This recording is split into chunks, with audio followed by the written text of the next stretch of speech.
Okay, so there was this stoush involving the referendum working group on Thursday. You've written to Mark Dreyfus about it. What do you make of that?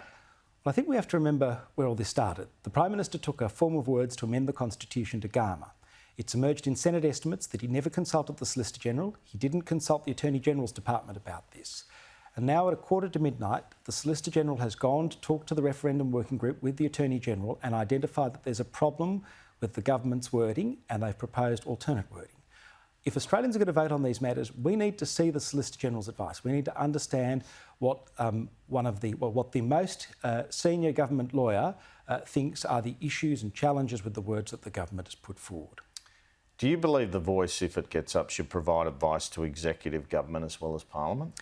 Well, look, this is a matter for the government. I mean, we've seen they've changed the wording of this question since Garma once. They may change it again. I think it is for them to put this forward. It's for us to understand what the Solicitor General's concerns are. It's why we've asked for the government to release this advice. And I assume you haven't had a response from Mr Dreyfus as yet? Well, we wrote to him on Friday. We're waiting to hear back from him. All right. We've seen the PM in India this week. As you know, you're chair of the Parliamentary Friendships of India. What's taken you to that position, and how important was this trip for the PM to undertake? Well, I think the rise of India is an unalloyed good for Australia. We're two countries that share interests, we share an ocean boundary, we share values. India's the great democracy of our region. We are playing a more important and closer role together in relation to the Quad. Under the Morrison government, we negotiated a comprehensive strategic partnership. India is now among one of our most significant defence partners. We're doing exercises with India that we do with very few other nations. Australia is hosting Exercise Malabar. And under the Morrison government as well, we negotiated this trade agreement, which provides greater access for Australians to the Indian education market. I think something like the population of Australia turns 18 every year in India, which is extraordinary in terms of an opportunity for Australia. Obviously, critical minerals are very important. Australia's a critical minerals superpower. India's a technology superpower. Working together, we can help shape the future of global communications technology. And so there's many opportunities with India. And of course, we have the wonderful diaspora here, over 700,000 Australians of Indian origin, which provide great people-to-people links. You can't go to a town in Australia, in the country or in our cities without seeing the Indian diaspora, and they make a fantastic contribution to our country. Well, let me ask about AUKUS now. I've said this morning, it's my understanding it's in excess of $150 billion over 30 years, the spend of it. Do Australians just have to wear that cost? Well, we are experiencing the most difficult and challenging strategic environment in our history. AUKUS was a product of the Morrison government. It was a central achievement, the negotiation of this agreement. And when Scott Morrison announced the agreement, he said we'd take a period of 18 months to look at the capabilities and look at what was the best options for Australia. And in the next couple of days, we will hear the announcement from the government as to the submarine program. The coalition's in lockstep with the government on this. We support AUKUS. It was our signature policy. We want to ensure that the submarines are delivered in a timely manner and that they're properly resourced, because for Australia's defence capability, given where we are and given the strategic environment we face, we've got to ensure that we have the capability to meet the challenges that we face. Now, the PM said in India yesterday, this is why we need things like the super tax changes. We need as much revenue as we can get to pay for this. What do you say to that? Well, I say when the coalition was in government, we took defence spending from 1938 levels to 2% of GDP.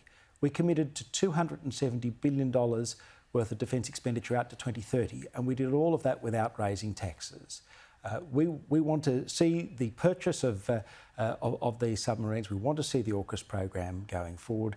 We offer bipartisan support for that, but we've demonstrated that you can provide for defence expenditure without raising taxes. Would you be disappointed if the proposed Eastern Australia submarine base doesn't get off the ground? Look, I think ultimately these are matters for the government, but the benefit of the AUKUS program is obviously access to nuclear submarine technology that only Britain and America have shared with each other, so this is a huge thing for Australia. It allows a country with a very large coastline like ours to defend ourselves, and it provides for jobs for Australians. But the details of that announcement we will see from the government in the next few days. Just very brief now, as Shadow Attorney-General, what do you make of Tony Burke's interventions in these court cases on behalf of the STA and TWU? Well, look, I'm not in favour of Tony Burke's interventions in these court cases. I don't think it's the right thing for him to be doing. These are private disputes between, businesses and their employees, and I think it's better left as between businesses and their employees. The Coalition did intervene from time to time, though, on behalf of employers, probably. Well, I think the principle is basically that you want employers and employees to make their own arrangements. All right, just finally, the AAT, you've had a lot to say about this being abolished by the government. Would you, what can you say about this, and would you reinstate it if it returned to government? Well, this isn't an abolition. This is a purge of people that were appointed by the Coalition. The government has basically gone around saying that there are people that were unqualified. Their so-called unqualified people include people who were university medalists, who've served on state tribunals, who've been registrars of the Supreme Court, a sex discrimination commissioner, the head of the Accounting Standards Board, people who have degrees from Oxford and Cambridge, partners in law firms, barristers of long standing. This is basically a political purge designed for Labor to stack the tribunal with its mates and to weaken the border. You had a lot of Liberal connected appointments, though. Well, but when you look at both sides seem to do it. When you look at the list of people that Mr Dreyfus and Crikey and the Australia Institute want to get rid of, there are people who've just merely been members of the Liberal Party. This sounds McCarthyist to me.